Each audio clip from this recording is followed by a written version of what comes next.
রচনা জুলাই আন্দোলন নতুন বাংলাদেশ প্রত্যাশা অথবা রচনা স্মৃতির জুলাই সংকট আর সম্ভাবনার বাংলাদেশ অথবা রচনা অনুভবে জুলাই অথবা রচনা জুলাই জাগরণ অথবা রচনা ৩৬ জুলাই। ভূমিকা লাল জুলাইয়ের শিকড় হলো কিশোর তরুণ যুবক আবু সাইদ মখদুজানি স্বাধীনতার ধ্রুবক। জুলাই আন্দোলন বাংলাদেশের ইতিহাসে এক নতুন সংযোজন। ২০২৪ সালের ১ জুলাই থেকে আগস্টের ৫ তারিখ পর্যন্ত যার নামকরণ হয়েছে ৩৬ জুলাই। এই আন্দোলনের নেপথ্যে ছিল অসমতা, নিপীড়ন, দমননীতি এবং বিচারহীনতার বিরুদ্ধে মানুষের প্রতিবাদ। বিপ্লবীদের প্রত্যাশা ছিল একটি শক্তিশালী মানবিক রাষ্ট্র যা রাষ্ট্রযন্ত্রের সিস্টেম বদলে দেবে। ন্যায়, সাম্য ও মানবিক মর্যাদার সাথে নাগরিক জীবন আনন্দে উদ্বেলিত হবে। আবু সাইদ আলোকবর্তিতা হয়ে দ্রোহের আগুন ছড়িয়ে দিয়েছে ওয়াসিম থেকে মুগ্ধের শরীরে। রক্তাক্ত জুলাই জন্ম দেয় ছাত্র জনতার অভ্যুত্থান। ৫ আগস্ট গণ অভ্যুত্থানের মুখে পদত্যাগ করতে বাধ্য হয় সরকার। জন্ম হয় আরেক বাংলাদেশের। এর মধ্য দিয়ে বিপদে যাওয়া বাংলাদেশ তার নিজ কক্ষপথে ফিরে আসে। বৈষম্যহীন নতুন বাংলাদেশ বিনির্মাণের সুযোগ তৈরি হয়েছে। জুলাই আন্দোলনের পটভূমি ২০২৪ সালের ৫ জুন বাংলাদেশ সুপ্রিম কোর্টের হাইকোর্ট বিভাগ কর্তৃক ২০১৮ সালের ৪ অক্টোবর বাংলাদেশ সরকারের জারি করা পরিপত্রকে অবৈধ ঘোষণার পর কোটা সংস্কার আন্দোলন নতুন মোড় নেয়। এই আন্দোলনে তৎকালীন শেখ হাসিনা নেতৃত্বাধীন সরকার দমন পীড়ন শুরু করলে এটি অসহযোগ আন্দোলনের রূপ নেয়। এই গণ অভ্যুত্থানের কারণে প্রধানমন্ত্রী শেখ হাসিনা পদত্যাগ করে ভারতে পলায়ন করতে বাধ্য হয়। জুলাই আন্দোলনে নতুন বাংলাদেশ প্রত্যাশা। জুলাই বিপ্লবের বড় অর্জন হচ্ছে বাংলাদেশে বাংলাদেশিদের স্বাধিকার প্রতিষ্ঠা। ছাত্রদের নেতৃত্বে জাগরণের সর্বাত্মক আন্দোলন, যেখানে সমস্ত মানুষ তাদের সমর্থন দিয়েছে এবং প্রায় ১/৩ জনগণ প্রতিবাদ মুখর হয়ে উঠেছে। শিক্ষার্থীদের মুখে চিৎকারে, স্লোগানে, গানে, গ্রাফিতিতে, লেখায় সর্বত্র ছিল সাধারণ মানুষের কথা ও দাবির প্রতিচ্ছবি। জুলাই বিপ্লব আমাদের মনে করিয়ে দেয় সত্য, সাহস ও চেতনার কণ্ঠ কখনো দমিয়ে রাখা যায় না। এটি শুধু অতীতের নয়, এটি ভবিষ্যতের জন্য বার্তা বয়ে আনে। তরুণদের বিশ্বাস, বলিষ্ঠ কণ্ঠ ও বিবেকী অবস্থানই বদলে দিতে পারে একটি জাতির ভবিষ্যৎ। বাংলাদেশের তরুণ প্রজন্ম বৈষম্যহীন বাংলাদেশ গড়ার স্বপ্ন দেখেছিল। বুকের তাজা রক্ত ঝরিয়ে দ্বিতীয় স্বাধীনতার বীজ বপন করলো। তাদের হাতেই রয়েছে এদেশে সোনালী ভবিষ্যৎ। তারাই ফেসিবাদের খড়গ থেকে জাতিকে উদ্ধার করে নতুন করে বাঁচার প্রত্যাশা সৃষ্টি করেছে। রক্তাক্ত জুলাই জাগরণ। বলরে বন্য হিংস্র বীর, দুঃশাসনের চাই রুধির, ঘোষদিকে এই কথাই দুঃশাসনের রক্ত চাই। ২০২৪ সালের ৫ জুন হাইকোর্ট ২০১৮ সালে সরকারের কোটা বাতিলের সিদ্ধান্তকে অবৈধ ঘোষণা করে রায় দেওয়ার প্রতিবাদে ও কোটা বাতিলের দাবিতে দেশের বিভিন্ন স্থানে শিক্ষার্থী ও চাকরি প্রত্যাশীরা বিক্ষোভ করে এবং আন্দোলনকারীরা সরকারকে দাবি মানতে ৩০ জুন পর্যন্ত সময় বেঁধে দেয়। এই সময়ের মধ্যে দাবি পূরণ না হলে সর্বাত্মক আন্দোলনের ঘোষণা দেন তারা। এরপর ১ থেকে ৪ জুলাই ঢাকাসহ সারা দেশে ছাত্র সমাবেশ ও বিক্ষোভ চলতে থাকে।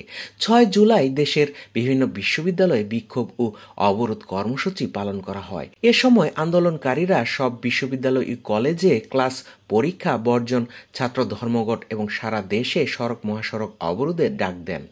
এর নাম দেওয়া হয় বাংলা ব্লকেড। ৭ জুলাই রোববার শিক্ষার্থীদের অংশগ্রহণে বাংলা ব্লকেডে স্থবির হয়ে পড়ে পুরো রাজধানী। ৮ জুলাই কোটা বৈষম্যের বিরুদ্ধে এবং স্থায়ী সমাধানের দাবিতে বৈষম্য বিরোধী ছাত্র আন্দোলন নামে ৬৫ সদস্যের সমন্বয় টিম গঠন করা হয়। ১৪ জুলাই ঢাকায় পদযাত্রা এবং রাষ্ট্রপতি বরাবর স্মারকলিপি প্রদানের সিদ্ধান্ত হয়। প্রধানমন্ত্রীর দেওয়া বক্তব্যের প্রতিবাদে মধ্যরাতে ঢাকা বিশ্ববিদ্যালয়ের ক্যাম্পাস এলাকায় শিক্ষার্থীরা বিক্ষোভে ফেটে পড়ে। সারা দেশে ছড়িয়ে পড়া এই আন্দোলন দমাতে সরকার কঠোর অবস্থানে থাকে। ১৬ জুলাই আবু সাইদ পুলিশের গুলিতে নিহত হলে আন্দোলন দ্রুত দেশব্যাপী ছড়িয়ে পড়ে। ১৭ জুলাই সরকার সকল শিক্ষা প্রতিষ্ঠান বন্ধ ঘোষণা করে। তারা সারা দেশে ইন্টারনেট সেবা বন্ধ রাখে। ১৮ জুলাই কমপ্লিট শাটডাউন কর্মসূচি ঘোষণা করা হয়।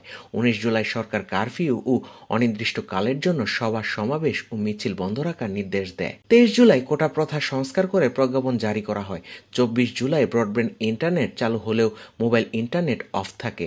২৬ জুলাই এলাকা ভাগ করে ব্লক রেড দেওয়া হয়। সারা দেশে অভিযানে অন্তত ৫৫৫টি মামলা হয়। গ্রেপ্তারের সংখ্যা ৬,২৬৪টি। একে একে ৬ সমন্বয়কে হেফাজতে নেয় ঢাকা মহানগর পুলিশের গোয়েন্দা শাখা অর্থাৎ ডিবি।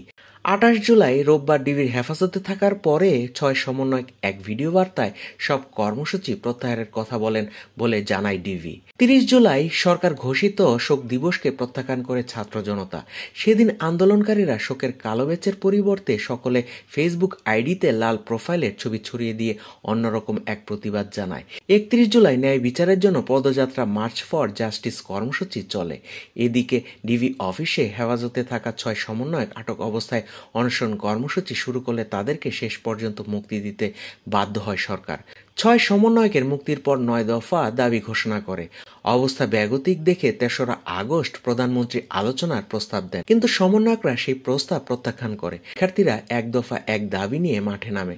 তাদের দাবি প্রধানমন্ত্রী শেখ হাসিনার পদত্যাগ। 3রা আগস্ট বিকেল 5টার দিকে বৈষম্য বিরোধী ছাত্র আন্দোলনের অন্যতম সমন্বয়ক নাহিদ ইসলাম উপস্থিত সকলের পক্ষ হয়ে প্রধানমন্ত্রী ও তার মন্ত্রিসভার পদত্যাগের 1 দফা দাবি আনুষ্ঠানিকভাবে ঘোষণা করেন। আন্দোলনকারীদের দমাতে বিভিন্ন স্থানে হেলিকপ্টার থেকে গুলি করার নিউজ ছড়িয়ে পড়ে। এসব ঘটনার পরিপ্রেক্ষিতে আন্দোলন দমাতে সরকার 5, 6 ও 7 আগস্ট 3 দিনের কারফিউ ও সাধারণ ছুটি ঘোষণা করেন। কিন্তু বৈষম্য বিরোধী ছাত্র আন্দোলনকারীরা এসব অবজ্ঞা করে নতুন কর্মসূচি লং মার্চ টু ঢাকা ঘোষণা করে। প্রথমে 6 আগস্ট পালন করার কথা থাকলেও পরে তা 5 আগস্ট করা হয়। 5 আগস্ট 2024 কারফিউ অমান্য করে বেলা 11টার পর সারা দেশ থেকে শিক্ষার্থী ও সাধারণ জনগণ ঢাকার শাহবাগে জমায়েত হতে থাকে। তারপর শাহবাগ থেকে আন্দোলনকারীরা গণভবনের দিকে পদযাত্রা শুরু করে। এ সময় শেখ হাসিনা বেলা 2টার দিকে পদত্যাগ করে এবং 2:30টার দিকে হেলিকপ্টার যোগে ভারতে পালিয়ে যান। এভাবে স্বৈরাচারের পতন হয়। সম্ভাবনার বাংলাদেশ বর্তমানে আন্তর্জাতিক অঙ্গনে নিজেদের একটি শক্তিশালী অবস্থান তৈরি করতে সক্ষম হয়েছে। গণতন্ত্র, সুশাসন ও অর্থনৈতিক উন্নয়নের মাধ্যমে দেশটি এক নতুন পরিচয় তৈরি করছে। নতুন বাংলাদেশের লক্ষ্য সুদূর প্রসারী এবং দৃঢ়। সামাজিক বৈষম্য, ক্ষুধা, দারিদ্র্য, নিরক্ষরতা, পশ্চাৎপদতা ইত্যাদি দূরীকরণ এবং সুখী সমৃদ্ধ একটি দেশ গড়া বড় চ্যালেঞ্জ। তরুণরাই ন্যায়ভিত্তিক সমাজ গড়ার স্বপ্ন দেখাচ্ছেন। তাদের উদ্যোগেই ভবিষ্যতের বাংলাদেশে ন্যায় বিচার, মানবাধিকার ও বাক স্বাধীনতার অধিকার প্রতিষ্ঠিত হবে। উপসংহার: বুকে আগুন, চোখের স্বপ্ন, হাত ধরেছিল জনতা। গর্জেছিল রাজপথ জুড়ে নতুন আশার বহতা। শাসনের স্তব্ধ নিঃশ্বাসে জেগে উঠল ইতিহাস। জুলাইয়ে জ্বলল দ্বীপ, সত্য হলো বিশ্বাস। জুলাই বিপ্লব জাতির স্বপ্ন ও আত্মত্যাগের রক্তাক্ত জয়গাথা। জুলাই বিপ্লবের চেতনা বাস্তবায়নের জন্য কার্যকর পদক্ষেপ গ্রহণে বর্তমান সরকার সহ সব বিপ্লবী অংশগ্রহণকারী গোষ্ঠীর মধ্যে ঐক্য গড়ে তুলতে হবে। নির্বাচনী ও বিচারিক ব্যবস্থা সংস্কার করতে হবে। আসুন আমরা ন্যায় ও স্বাধীনতার পতাকা হাতে নিয়ে একটি নতুন অবয়বে বাংলাদেশকে গড়ে তুলি। ভিডিওটি কেমন লাগলো? এরকম ভিডিও আরো পেতে চাইলে সাবস্ক্রাইব করে নিচের কমেন্ট বক্সে জানান। ধন্যবাদ।